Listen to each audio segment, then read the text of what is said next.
fer, i el debat de la sessió primera anirà junt amb el debat de la sessió segona del dematí. Hi haurà un únic debat posteriorment. Si volen, a l'acabar, i indiquen que volen intervenir, ens ho indiquen, però en tot cas, al començar acabada la segona sessió, fins que comenci, es poden demanar intervencions respecte a la primera o la segona sessió. D'acord? Doncs amb aquestes lleugeres regles, que espero que portin bé a terme, ja que no hem començat a l'hora, intentarem acabar a l'hora, però només ho intentarem. És una forma d'entendre la puntualitat de manera supla, de manera flexible. El senyor de Justícia Constitucional de la Comissió de Venècia té la paraula. Thank you, Mr. President. I would also like to thank you for the generous hospitality here, which we are benefiting from the excellent organization of this event, and also for choosing such an important topic for our conference today. I think it is really timely to talk about this because we see a wave of attacks on constitutional courts in Europe, but also in other parts of the world, and it is important to talk about this among constitutional courts in order to develop an awareness of this phenomenon, but also to be ready for the courts to defend yourself. I would like to do the following in two parts. I would like to, with your permission, present you a taxonomy of various ways how governments can put pressure on constitutional courts. I will develop various types of methods which have been used in the past by governments, by parliaments to exert pressure on courts to make their work difficult. Before then, in the second part, I would refer to more recent cases where also these methods were applied. And during my, I took the examples which I will set out and present to you from the work of the Venice Commission, because the Venice Commission tries to support constitutional courts. It tries to help them when they come under attack, and therefore I will notably refer to these cases where the Venice Commission had to intervene and where it was called upon to act on behalf of constitutional courts, supporting them when there was a need to do so. First of all, we have heard yesterday from Vice President Rousseau that the 20th century was the century of constitutional justice. I would add to this that, however, also attacks on the constitutional courts already started during this century. So as soon as they were established, they had to fight for their competencies to do what the constitutions entrusted them to do. Let me only refer to a case, and Professor Arnold will correct me, which in Germany was very important. Right at the beginning of the history of the constitution, the German government was very strongly opposed to how the court exercised its jurisdiction and how it developed its case law. That was case law that was becoming more and more assertive and as such unexpected to the government. And it was in fact the Minister of Justice of Germany, of the Federal Republic of Germany, who called a judgment of the Constitutional Court a nullum, a nullity, a legal void. So this shows a strong disrespect for this newly established court. And so this court had to fight with strong resistance until finally, of course, it affirmed its existence. And as you know now, the German Constitutional Court is in a position where it strongly is being solicited by the public, but also by Not close enough? To the center. Okay. Yeah. So, but what mattered, of course, was that in Germany, in the end, also this legal nullity was executed. The German Constitutional Court was able to assert its authority, and it was able to affirm its role in the constitutional system of Germany. Let me now turn to the various types of pressure that have been exerted on constitutional courts over the years. One typical and frequently used is the so-called packing of the courts. That means that over time, the authorities entitled to appoint judges who are supposedly in favor of the positions of the government, because obviously there is a tension between, a natural built-in tension between the constitutional courts and those authorities whose act the constitutional courts are supposed to control. Governments, parliaments adopt acts which are then annulled by the constitutional court, and this creates a natural tension. And therefore, these authorities sometimes try to send to the Constitutional Court judges who are supposedly in favor of the position of the authorities. Already history-wise, as we spoke about the 20th century, this started with, for example, with the US Supreme Court, when President Roosevelt really packed the court and appointed over time judges which then were more favorable to his positions. However, what is the positive part about this is that sometimes these authorities discover that this packing does not work. Once the judges are appointed, they take seriously their duty of ingratitude towards the body which appointed them, and then they decide independently in an unbiased manner as they are supposed to do. So the court packing is a method which is logical from the viewpoint of these powers, but it can turn out to be ineffective because the judges take seriously the oaths which they give to the Constitution, and then will not do what those who appointed them expected them to do. And of course, what is important in this context is the collegiality. Once the newly appointed judge becomes part of the whole court, he is no longer alone, he or she, and acts as part of a group. And within the court, therefore, it is easier to act in an independent manner. What also happened, another type of pressure on the courts, quite a brutal one, is the reducing the budget of the court in order to hamper its activity, in order to make it ineffective.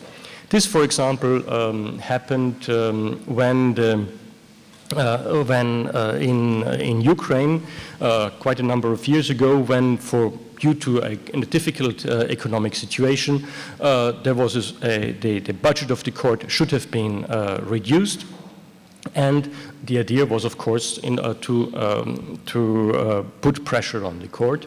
But in this case, the Venice Commission did, upon request by the court, the Commission organized in Kiev a conference with the court, inviting judges from other courts, from other European courts, and setting out that such a drastic reduction in the budget would be unthinkable in these countries. And this helped the court in its negotiations in order to obtain a less drastic reduction in its budget.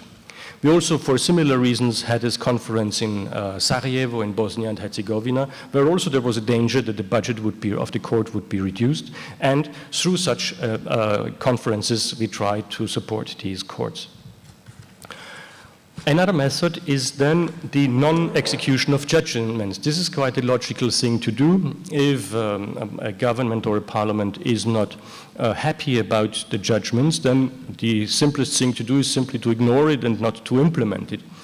And This is a problem for some courts, less for others, but some of the courts present will be able, I suppose, to give a list of judgments which you think have not been implemented.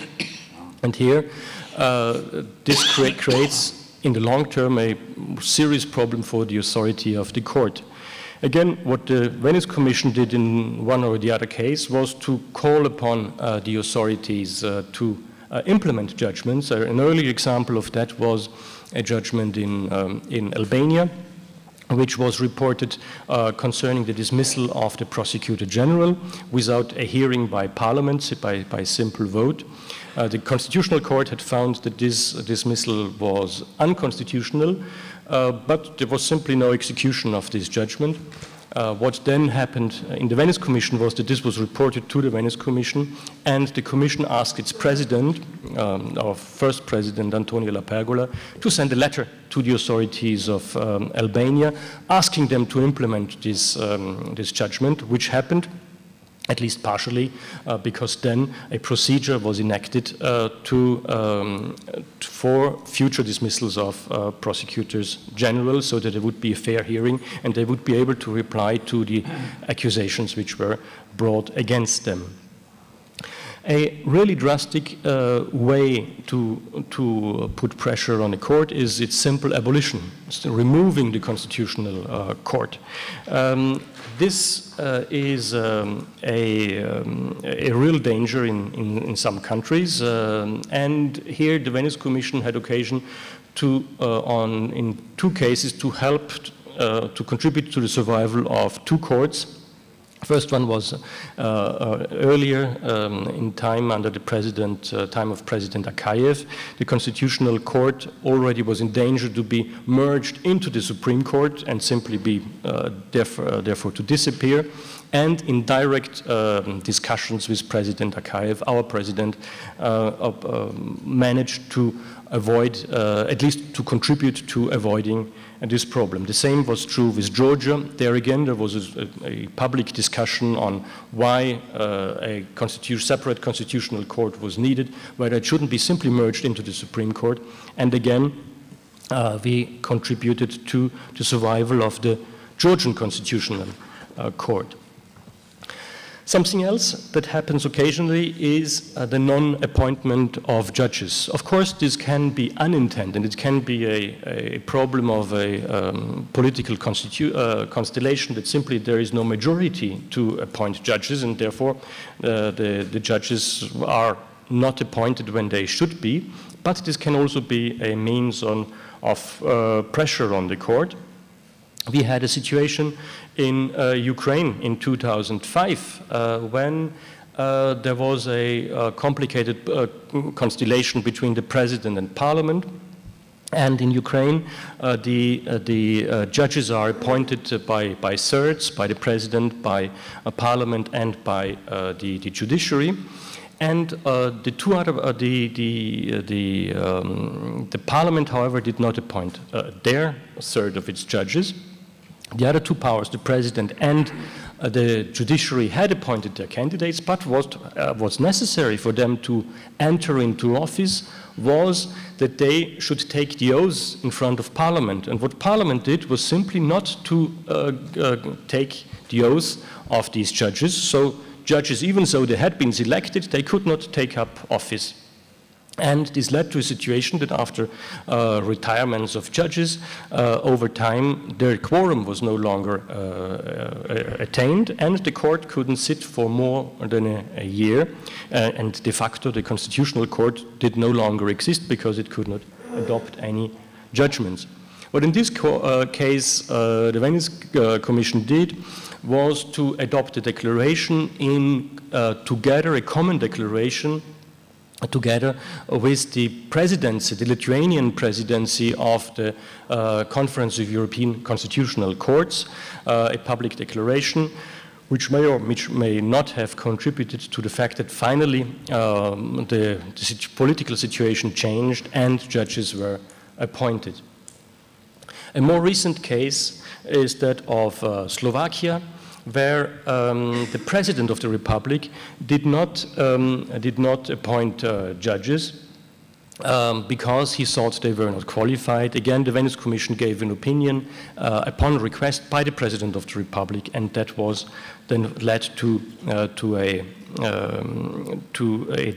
publication of the appointment of the judges. I will skip other threats, that of criminal prosecution of judges.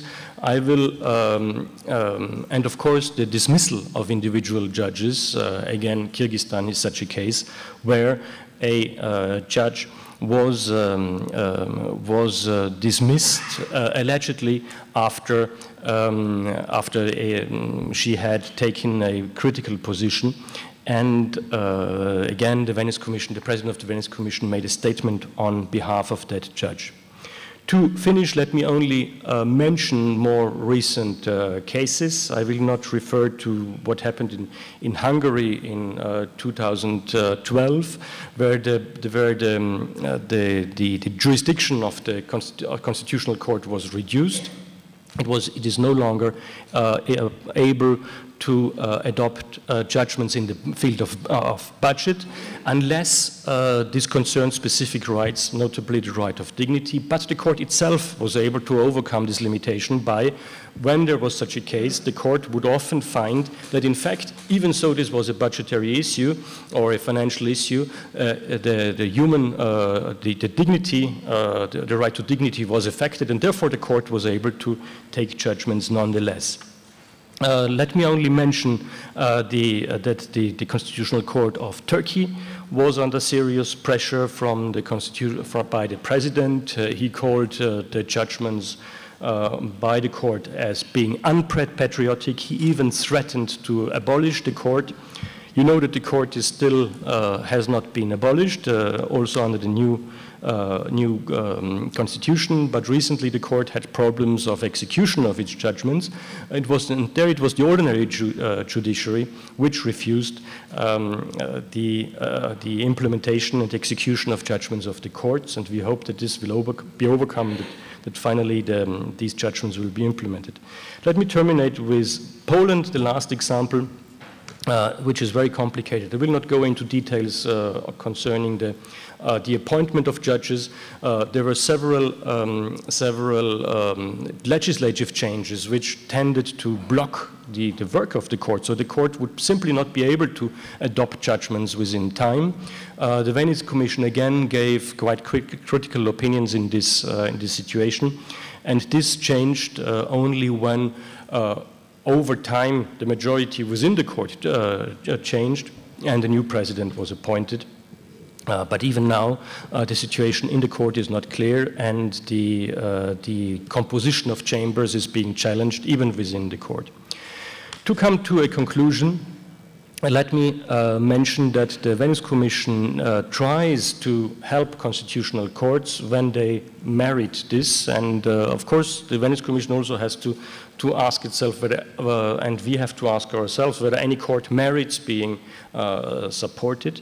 The Venice Commission will also be critical. Occasionally the Commission, in its opinions, criticizes judgments of the Constitutional Court. For example, the one by the Constitutional Court of Ukraine from 2010, annulling the whole constitution, and here the Venice Commission was quite outspoken and critical, also concerning a judgment of Kyrgyzstan. But these are rather the exceptions. The Venice Commission has pensioned a positive attitude towards Constitutional Court and will, whenever possible, try to support the constitutional courts that come under pressure. But what matters in the end, and this is my concluding remark, is that several actors have to work together. It is the international community. The Venice Commission can contribute to helping constitutional courts.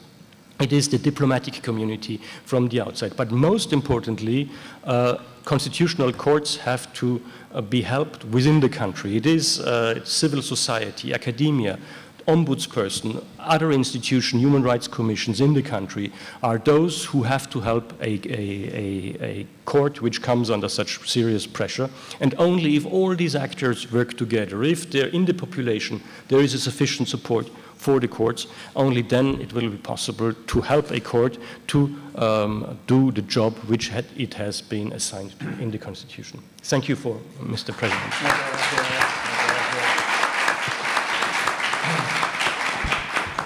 Moltes gràcies, senyor Dürr, la seva magnífica exposició d'una gran claredat i per posar sobre la taula sobre el tema de la llibertat de judici del Tribunal Constitucional en matèria jurídica. Segur que ha donat molts temes pel debat que farem aquesta tarda. Moltes gràcies. El senyor Francis Delaporte, vicepresident del Tribunal Constitucional de Luxembourg. Té la paraula. Merci, Monsieur le Président.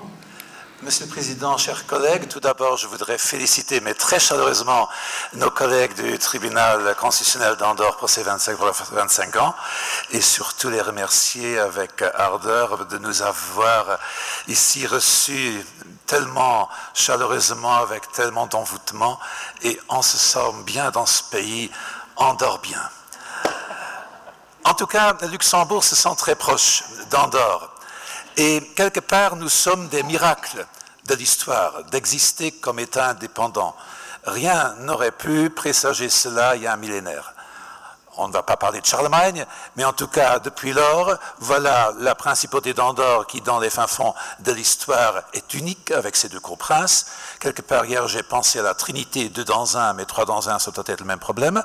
Et le Luxembourg, en tant que grand-duché, est unique aussi au monde, bien que ce ne soit qu'une monarchie constitutionnelle fonctionnant d'après les principes de la démocratie parlementaire. Alors vous vous demandez, mais que vient faire le Luxembourg dans les problèmes de cour constitutionnelle? Est-ce que vous avez des problèmes? Oui, vous dirais-je, mais ce sont de faux problèmes. Alors les faux problèmes sont intéressants. Les faux problèmes sont un peu comme les maladies paradoxales. On ne sait pas très bien où se trouve le problème. Et une fois qu'on a détecté qu'il y a quelque chose, on voit très bien ce qui s'est passé et on a aussi la solution. Alors au Luxembourg, double faux problème. Nous avons mis très longtemps pour avoir une cour constitutionnelle. On a eu, et on a toujours heureusement, une cour constitutionnelle qui marche bien et qui est à sa manière unique également au monde, mais à un moment donné, après 15 ans d'existence, on n'était même pas adolescent, voilà qu'on parlait de l'abroger, et voilà le faux problème. J'essaierai de vous expliquer tout ça maintenant en quelques minutes. Alors, pour comprendre Luxembourg et le droit luxembourgeois, il faut savoir que le juriste luxembourgeois doit faire du droit comparé tout le temps. À la base, depuis 1795, lorsque les Français ont occupé le Luxembourg, nous avons reçu le droit français. Donc aujourd'hui encore, nous fonctionnons d'après le droit français tel qu'il a été évidemment modifié depuis, mais notre base, c'est du droit français. En 1848, nous avons copié la Constitution belge de 1831, qui était la plus libérale du continent, peut-être du monde. On est très heureux d'avoir la Constitution belge comme modèle.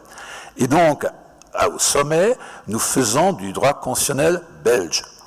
Et par endroits, nous avons copié la législation sociale et on a gardé la législation fiscale allemande. Du coup, on fait également du droit allemand. Et tout cela se travaille en 3 langues, le français, l'allemand et le luxembourgeois. Vous imaginez à quel point c'est un melting pot. Alors, Cour constitutionnelle, Luxembourg a mis beaucoup de temps pour avoir sa Cour constitutionnelle. Vous fêtez vos 25 ans, nous aurions pu fêter hier nos 22 ans. C'est un anniversaire qui ne se fête pas. 2 fois 11, c'est un chiffre très spécial. Donc on n'a pas fêté. Mais pourquoi est-ce que ça a duré tellement longtemps? Le président Rousseau a donné l'explication hier, vu que nous avons la base française de notre droit, vu que la plupart des juristes ont été formés en France, nous avions cette idée que la séparation des pouvoirs devait se voir de manière rigide, et donc il n'était pas possible de contrôler la volonté du peuple, la volonté de la nation. Et du coup, nos juridictions étaient presque unanimes pour dire, durant très longtemps, on ne va pas contrôler la conformité de la loi à la Constitution. Donc on a mis jusque dans les années 1995 pour ce faire. Certes, on a beaucoup discuté au Luxembourg pour avoir une cour constitutionnelle, la commission de Venise nous a même aidé, mais on n'était pas prêt. Il fallait quelque chose qui déclenche. Or, on n'a pas eu comme en 58 une 5e République, on n'a pas eu comme en Belgique en 80-84 une cour d'arbitrage avec une structuration fédérale du pays, on est trop petit pour cela, donc il fallait autre chose. L'autre chose nous est venue à nouveau du Dürr. C'était un arrêt de la Cour européenne des droits de l'homme du 28 septembre 1995, l'arrêt Procola, qui est venu dire à notre juridiction administrative, faites gaffe, il y a un problème. Alors, il faut savoir qu'au Luxembourg, nous avons classiquement deux ordres juridictionnels. Deux ordres juridictionnels, à savoir l'ordre ordinaire, oui, et l'ordre administratif. Alors, l'ordre administratif, depuis 1856, était revêtu par le Conseil d'État, image française, image néerlandaise. Le Conseil d'État belge ne va venir qu'en 1946. Et donc, notre Conseil d'État rendait à la fois des avis, comme en France, aux Pays-Bas, et il rendait des arrêts dans le cadre du contentieux administratif. Et c'est par rapport à ce point que la Cour des droits de l'homme va dire, mais vous n'êtes pas impartiaux, vous n'avez pas l'apparence de l'impartialité, parce que vos membres ont déjà rendu un avis sur des textes qu'ils vont appliquer en tant que juges. Voilà l'arrêt Procola. Donc il fallait changer. Et le constituant luxembourgeois va devoir mettre en place de nouvelles juridictions administratives. Et c'est là le déclic. Et avec ce déclic en 1995, on va avoir une Cour constitutionnelle. Alors la question est de savoir quelle cour constitutionnelle. Modèle belge avec des magistrats et des parlementaires, ou un modèle français avec également d'anciens politiques. Est-ce qu'on va avoir un simple contrôle de conformité des lois à la Constitution, ou est-ce qu'on va aller plus loin? Est-ce qu'on va avoir une Verfassungsbeschwerde comme nos amis allemands, vu qu'on regarde toujours des trois côtés? Il n'y a pas eu d'accord politique, et donc on est revenu au plus petit commun dénominateur, ce sacré PPCD. Et donc, qu'est-ce qu'on a eu? Une cour constitutionnelle uniquement avec des juges et faisant le nécessaire pour que les juridictions s'en sortent dans la hiérarchie des normes, seul contrôle la conformité de la loi à la Constitution. Et en fait, c'est un très bon système. Vu que nous ne sommes pas très nombreux, et voilà le caractère spécifique de notre système, on a certes créé une nouvelle cour constitutionnelle, une cour à part qui a son existence propre, mais on va la revêtir de magistrats qui sont déjà dans le circuit, des magistrats professionnels. Et la Constitution vient dire, il y en a 4 qui d'office font partie de la Cour constitutionnelle, il y en a 5 autres qui vont être choisis par ailleurs. Les 4 d'office, je suis très rapide là-dessus, le président de la Cour suprême de justice ici présent est président de la Cour constitutionnelle, le président de la Cour administrative est vice-président de la Cour constitutionnelle, les 2 magistrats de la Cour de cassation les plus anciens rangs sont membres d'office, et 5 autres magistrats vont être choisis par une assemblée conjointe des 2 cours, Cour suprême de justice et Cour administrative. Du coup, vous avez donc 4 magistrats de la Cour de cassation actuellement, 3 présidents de chambre de la Cour d'appel et 2 magistrats de la Cour administrative qui se retrouvent ensemble à la Cour constitutionnelle. C'est excellent parce qu'à la tête, les 2 ordres travaillent ensemble et pour la collégialité, il n'y a pas de meilleur système. Ce système aurait donc pu rester, il est resté. Mais lorsque la Cour constitutionnelle avait 15 ans, voilà que les politiques ont eu d'une manière assez majoritaire une idée. Pourquoi ne pas dire que tel un portique avec les 2 socles, l'ordre judiciaire, l'ordre administratif, lui donner une coupe symétrique et lui mettre au-dessus un triangle comme les temples grecs, une cour suprême absorbante à la fois la cour de cassation et la cour constitutionnelle. Cela aurait signifié que chaque juge aurait pu, par la voie d'exception, analyser la conformité de la loi à la Constitution et qu'au top, la Cour suprême aurait décidé si oui ou si pas les premiers juges avaient bien jugé là-dessus. Ce qu'en 1996, le constituant avait voulu éviter, parce qu'en 1996, il avait dit une seule Cour constitutionnelle, una boca de la verità constituzionale, eh bien, on l'aurait introduit maintenant. La tour de Babel serait venue. Et donc, les magistrats en place ont fait des avis, il y a des arguments juridiques multiples qui ont été invoqués, mais des années durant, les politiques ont dit non, non, non, il va y avoir une Cour suprême. Même le nouveau ministre de la Justice en 2013 a dit « je discuterai surtout avec vous, mais je ne discuterai pas sur le problème, sur le principe de la Cour suprême, celui-là me semble acquis ». Et donc, on allait fêter nos 20 ans de cours constitutionnels en 2016-2017 et ensemble avec l'Université de Luxembourg, on cherchait un sujet. C'était un colloque interne tout à fait national parce qu'on est chétif parfois au Luxembourg. Et donc, on cherchait le sujet, on était un peu provocateur et on disait les 20 ans de la Cour constitutionnelle, trop jeune pour mourir. Donc, on pensait bien qu'on allait y passer. Et alors venait un élément, et voilà le paradoxal de l'histoire, un élément extérieur très intéressant. Qu'est-ce qui allait faire flancher maintenant le monde politique? Qu'est-ce qui allait le raisonner? Qu'est-ce qui allait lui dire il vaudrait mieux garder ce qu'on a? Mais c'est l'ambassadeur d'une grande nation de l'Europe centrale qui est allé dire à son gouvernement, vous pouvez très bien réduire les compétences de votre Cour constitutionnelle, de notre Cour constitutionnelle, vous pouvez très bien également réduire les compétences des juges constitutionnels. Vous savez, au Luxembourg, là où je me trouve maintenant, ils sont même prêts à abroger la leur. Et ça a été rapporté chez nous. Et cette donnée, qui a été confirmée par plusieurs ministres ouvertement, publiquement, sinon je n'en parlerai pas, a fait en sorte à ce que les politiques disent « Ah non, ça on ne veut pas. » Ah.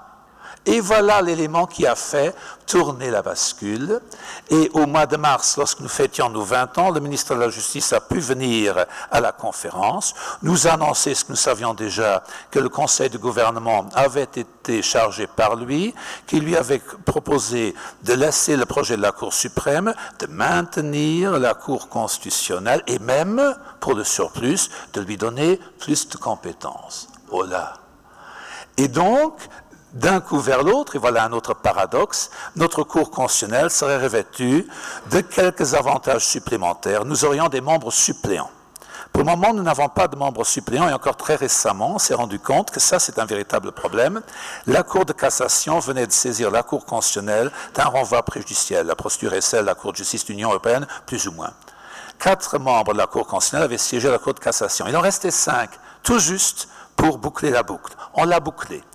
On a des délais très stricts, donc le renvoi préjudiciel chez nous, ça dure 4-5 mois et tout est bouclé. Excellent système. Deuxième élément supplémentaire qu'on va avoir, c'est que notre Cour constitutionnelle aurait le pouvoir officiellement de pouvoir dire, lorsqu'on a invalidé une loi, qu'elle reste en vigueur pour un moment, jusqu'à ce que le législateur ait le temps pour faire une nouvelle loi. Ce que nos amis allemands, nos amis belges connaissent déjà très bien, on l'aurait également dans la Constitution. On se réjouit évidemment. Il y a une réforme constitutionnelle en cours depuis plus de 10 ans. Tout ça pourrait aboutir, mais il y a un frein.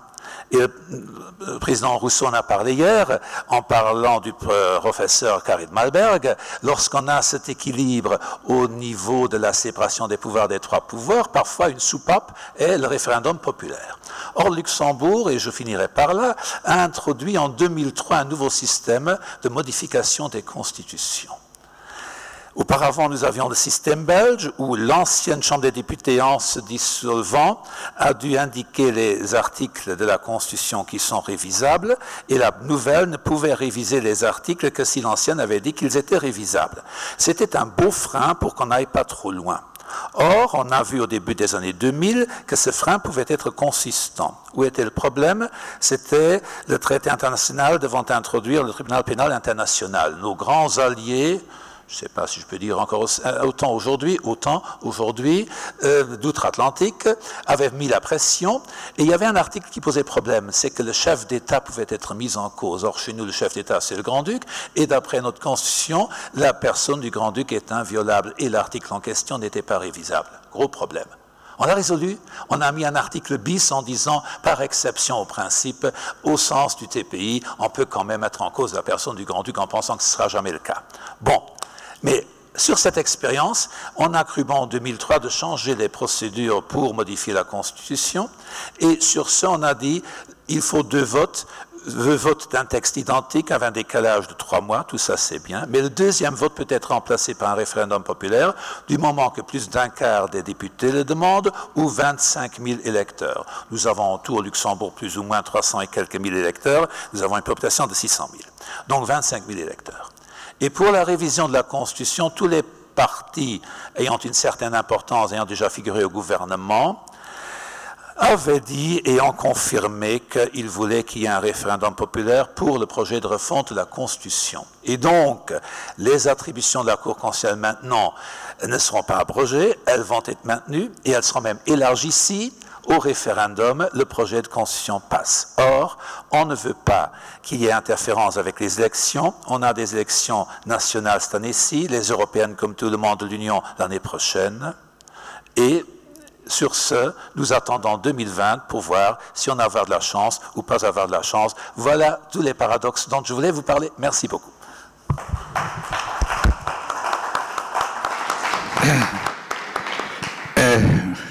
Muchas gracias, Monsieur Delaporte. Esta narración de aventuras constitucionales con un sujeto oscilante que es cómo debe ser él mismo, que es el Tribunal Constitucional, me parece de una sugestión para la imaginación de los demás, al menos para la mía, extraordinaria. Es una historia, el problema es, ¿va a acabar la historia o este es un sino, es una característica del proceso constitucional luxemburgués? Este es el final. Esperaremos el próximo capítulo. Muchas gracias. Muy brillante, muy sugestiva y muy, para mí, al menos lo confieso, instructiva. No conocía esta historia tan fabulosa alrededor de la creación de un Tribunal Constitucional de Luxemburgo. No conocía nada. Muchas gracias. Y en la tercera intervención, el señor vicepresidente del Tribunal Supremo Constitucional de Egipto, el senyor Adel Omar Sherif, té la paraula per exposar la seva ponència sobre el tema que tractem ara, que és la protecció dels tribunals i la seva vinculació amb la democràcia. Té la paraula. Thank you very much, Mr. President, Mr. Batllori. It's really a great honor to be here today, this morning. Good morning to all of you. I have the habit of speaking too fast, but based on the good advice of our interpreters, I will try to slow down as much as I can. Well, at the outset, let me thank you, Mr. President. My pleasure. And also thank the Vice President Lawrence and all members of the Constitutional Court or Tribunal of Dürr for giving us this great opportunity to visit your beautiful country and to join you the joy of celebrating your 25th anniversary. It's an important occasion that would help link us all together as members of different national jurisdictions to get together and exchange views on so many issues of our common concern that really encounter us in our different jurisdictions. And this is evident of what we've seen yesterday and today. So actually, based on the discussion we had yesterday, I had to change the course of my intervention today, basically, and based on the concept paper of the conference, really tend to go very conceptually and theoretically about certain constitutional principles that have to do with democracy, rule of law, judicial independence, arriving to court protection or protection of the court. But it came up into the discussion yesterday and our deliberation, this very important issue of attacks against constitutional court and attacks against the judiciary in general, which I found it very appealing and has much relevance of what we are addressing today in this panel and has to do with the protection of the court and therefore I would be more focusing on that rather than anything else. Let me also thank the participants for making up their way from very different parts of the world, very far away from here, to join us in this important occasion. And again, this is a good opportunity for all of us as members of different constitutional jurisdictions to get together, to unite, and as I said earlier, exchange our views and make up our mind about what we are facing today. And I can't escape that without thanking the staff of the Constitutional Court who has made these amazing arrangements to receive us and entertain us and accommodating us in this very convenient and generous way. Thanks to all of them. And finally, I would thank our interpreter and technical staff for really providing us with these good services that enable us to have our exchange of views. Once again, my congratulations to you, Mr. Chief Justice, and all members of the court for the celebrating your anniversary. We have witnessed what you have done over 25 years, and we really wish you all the best in the coming years. Now, there is an advantage of being the last speaker of any panel, simply because the competent speakers that precede you would really pave the way before you to get into the topic, and also they would be covering a lot of issues that might have come into your mind. And in that sense, I don't want to be repetitive of what they have said. Nonetheless, I will just make a brief reference to the mood that have been adopted by Mr. Dürr, showing us amazing survey of attacks being committed against constitutional courts, wherein he basically focused on constitutional courts in emerging democracies. And he only escaped one court, the Egyptian Supreme Constitutional Court. Perhaps there are reasons for that. I don't want to get into it rather than this, but I mean, as we have seen attacks being committed against many courts in emerging democracy, there have been attacks also committed against us. And I believe this is a good opportunity to shed light on some of them in that sense. But before getting into this, I just want to make a point that attacks against the judiciary and constitutional court in general are not really confined to emerging democracies. Even in well-established democracies, there are attacks against constitutional courts. There are attacks against the judiciary in general.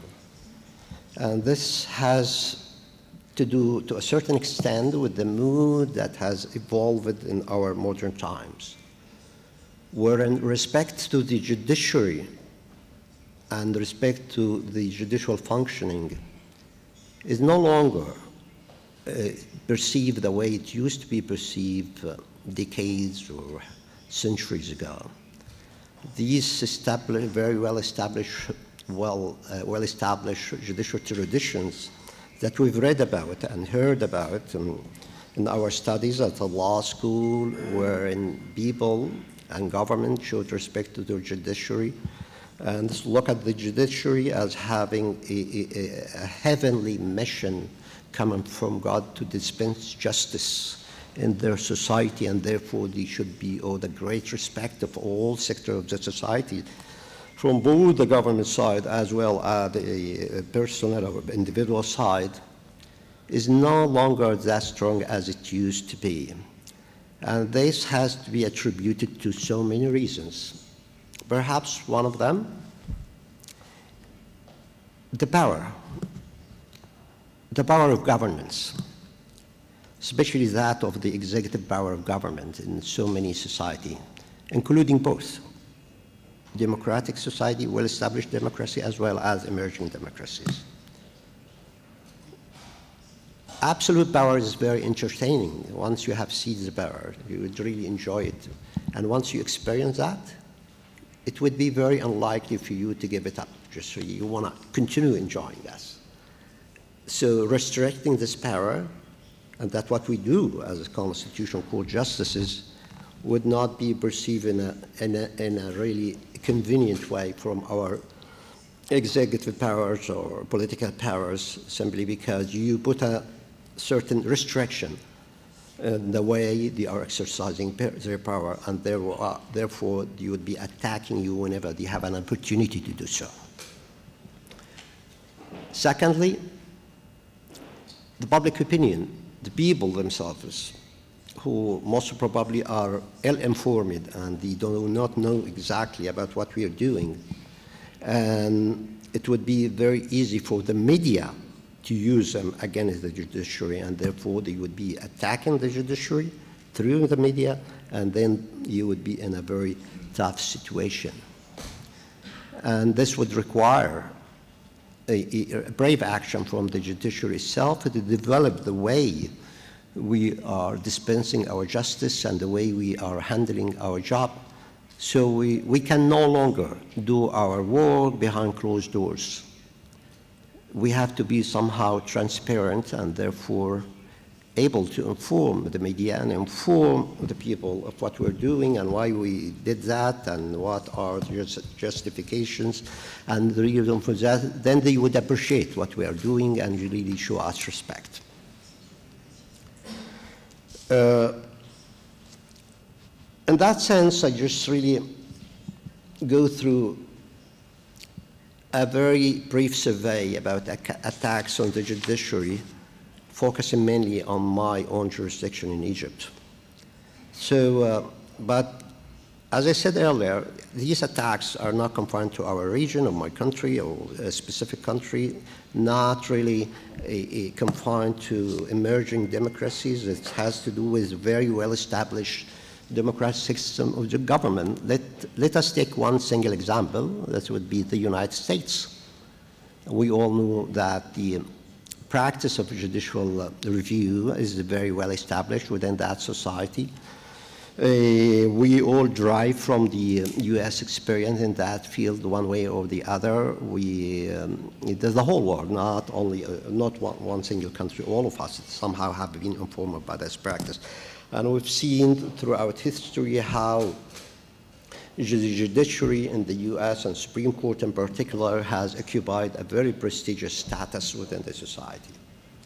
Nonetheless, over the past few decades, we've seen a number of attacks being committed against them at the Supreme Court level as well as lower level of the American judiciary. Perhaps the most noble example would be the President Roosevelt and his New Deal policies and the discussion they had at the time to interfere in the Supreme Court business and by appointing, reappointing, confirming the process of raising the number of judges. There was really a long story about that we don't have time to go through, but this was really a notable example to show us how the executive power of the government, the executive branch of the government, as the Americans say, got interfere in the judicial business in order to strike down what the judges or the Supreme Court of their country would be doing. Later on, we've seen a number of other attacks being committed against the judiciary, both from state power as well as from media and individuals. As the state power, there was a very notable example as well in the late 90s, known as the Congressional Questionnaire, when the Congress tend to adopt a questionnaire being sent to all federal judges, asking them to inform the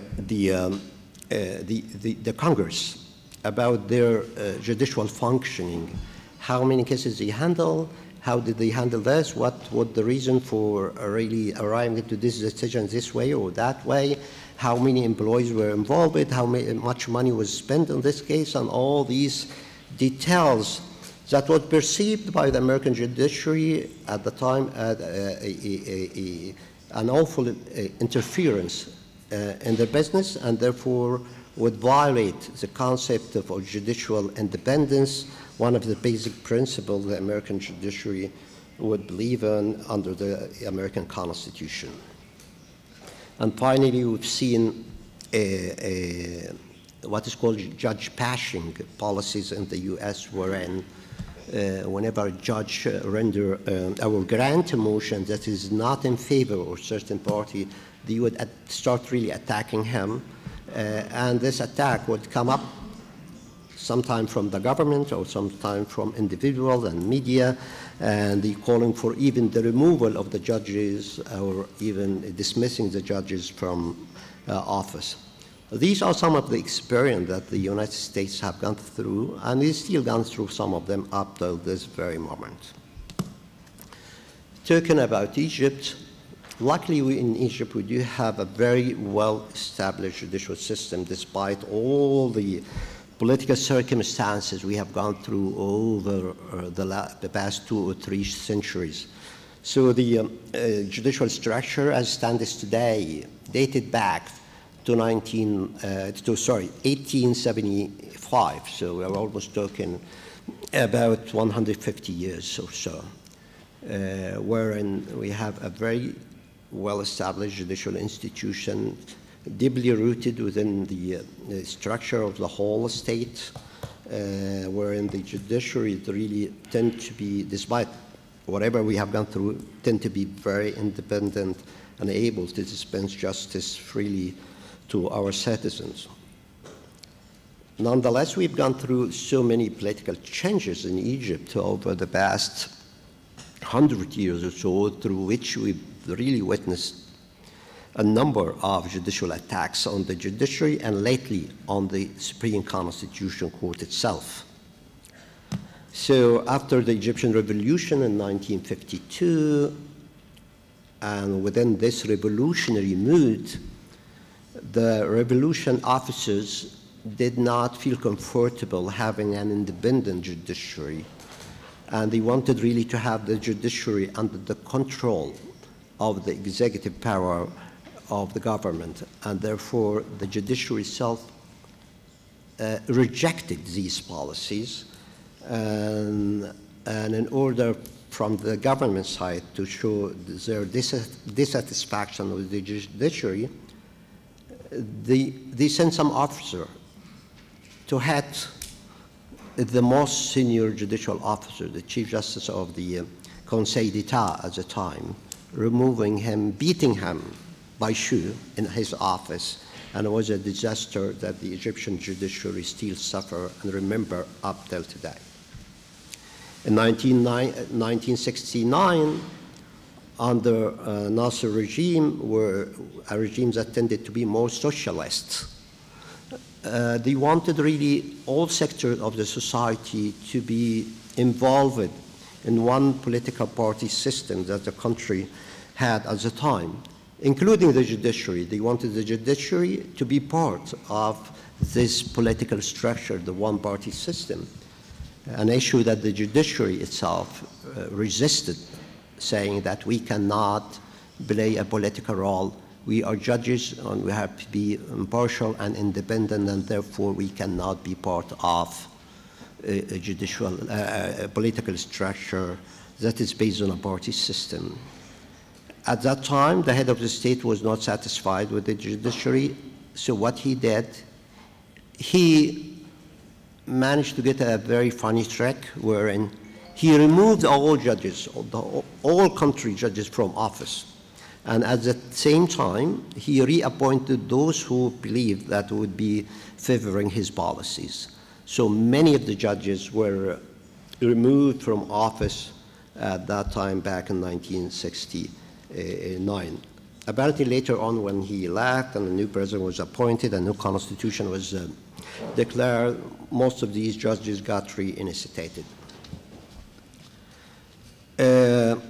Then there are the number of attacks being committed against the Supreme Constitutional Court itself. The Supreme Constitutional Court is a new arrival to the Egyptian legal structure. Nonetheless, we've been operating for the past 49 years. Next year, we will be 2019, we will be celebrating our 50th anniversary. And I hope all of you will be joining us in this marvelous occasion in Cairo. So, the court started back, as I said, in 1969. Following this removal of judges from office, the president at the time wanted to show the public opinion and show the whole world that he adopting a new judicial policies to have a new judicial structure by establishing a Supreme Court. He said the Supreme Constitutional Court. And this is a new arrival to the judicial structure, would be the Supreme Court of the country. And by this, he wanted somehow to limit the power of other courts. So we have the Cour de Cassation, which was there, was a very powerful court. He wanted to limit this power. Yes, I'll finish it. And also come up with this new organ or new institution. But nonetheless, the court has never been affiliated throughout the past 49 years with the political regime. The court has been courageous enough to show its independence through its decisions that is widely known and disseminated, reflecting all these basic elements of protecting human rights and protecting a system of government that is based on equality, independence, and democratic principles in general. There were other, attacks that had to do when the court started really showing great activism and looking into the Constitution as a living document. There were really so many attacks against the court to the extent that the government tended to limit the retroactive effect of the decision of the court. And this is an issue that I raised very briefly yesterday, and I hope that we will later on have an opportunity to get through it. And finally, the final attack I want to make reference to had to do with the Egypt after the new revolution of 2011.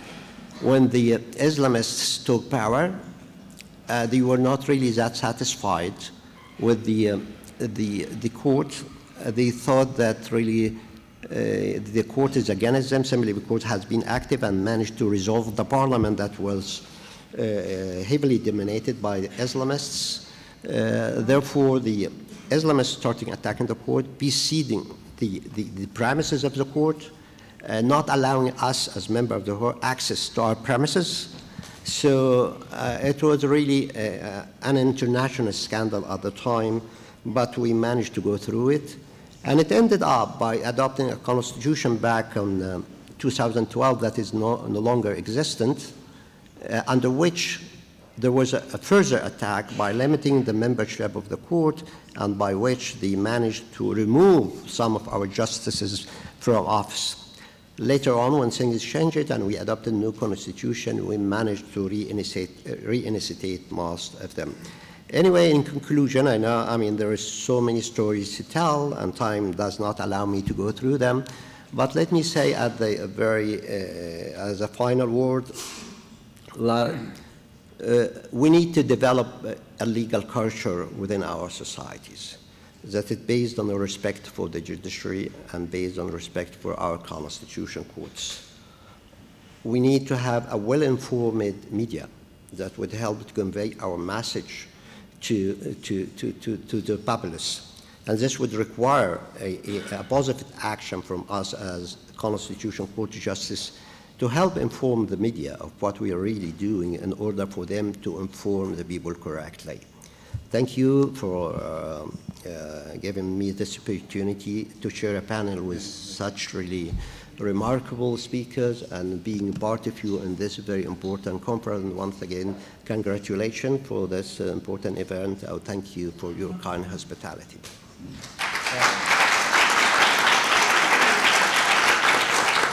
Gràcies també al senyor Adel Omar Sherif, vicepresident del Tribunal Suprem Constitucional d'Egipte, perquè per sota de les seves paraules hi ha una reflexió sobre una experiència viscuda, que l'ha indicat al final, i que és un dels problemes que en alguns països tenen els tribunals i que tenen la independència judicial. i que podria repercutir molt directament en aquells que tenen no la defensa de l'ordenament legal, que són els jutges, sinó de l'ordenament constitucional que tenen, diríem, amb possibilitat de decidir l'adequació o no a aquest ordenament. I en alguns països això és difícil. En d'altres passen problemes, però en alguns és difícil. I suposo, pel que ha dit el panelista, és un element clau assegurar l'existència d'una administració de justícia amb independència. Per aquest criteri, allà on és més visible, és els jutges que són més dèbils, que estan sols en un lloc i que depenen absolutament per la seva professió, a vegades, del poder administratiu o de l'ús polític del poder administratiu, sense mitjans de defensa gremial. Aquest és un tema que no és propi que no entra en aquesta reunió, però que està a la base. Si això no està assegurat, el de més tremola.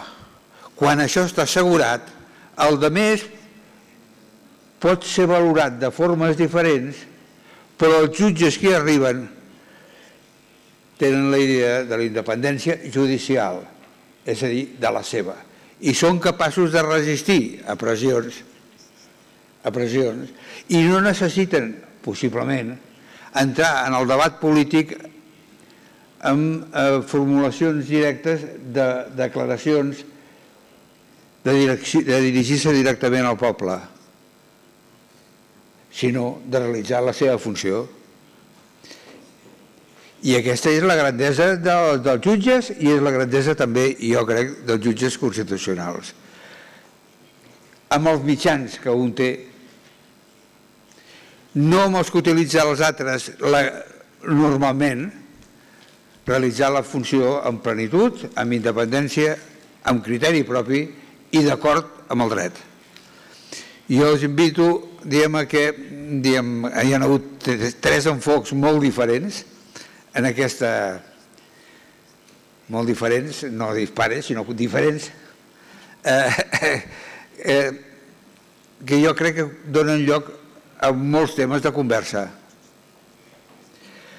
sobretot de prevenció, i de quins són els mitjans. I si és possible trobar una articulació ordenada de defensa,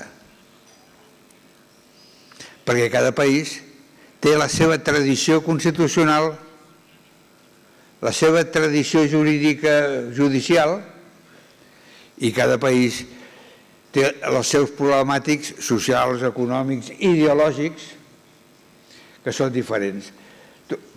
Posar això en un mateix denominador, només trobem un denominador: independència judicial i independència dels tribunals constitucionals. Moltes gràcies per la seva aportació, molt brillants, molt suggestives, i ja que no hem començat a l'hora, els puc assegurar que acabem exactament a l'hora. Ara tenen el coffee break.